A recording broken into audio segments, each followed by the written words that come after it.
Dan Perry here with another Dan on Tech quick tip. Uh, in a previous quick tip, we talked about how you could find your IP address of your computer. Now, on most of our systems, we're using private addresses inside of our network, and there's a public address that all of the computers at your house or inside your network are using to be seen on the internet. Well, how do we find those? What is that address? Well, there's several ways to find it, but one of the ways is by going out to a website called IP Chicken. Yes, that's IP and the word chicken, like the chicken you eat, .com.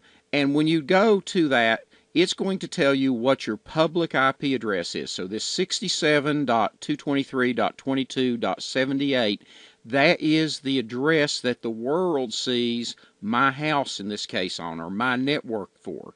And that could change from time to time if your ISP changes it. It gives me a few other things. It tells me here on the address name this strange looking number that has FTTU and then the IP address and then BTES. Well, the BTES.TV, that's my ISP. That's Bristol, Tennessee Electric System or Essential Services. The remote port, that is a port that I use for it, and I'm using a browser that identifies it as a Mozilla 5 Gecko Chrome Safari type browser.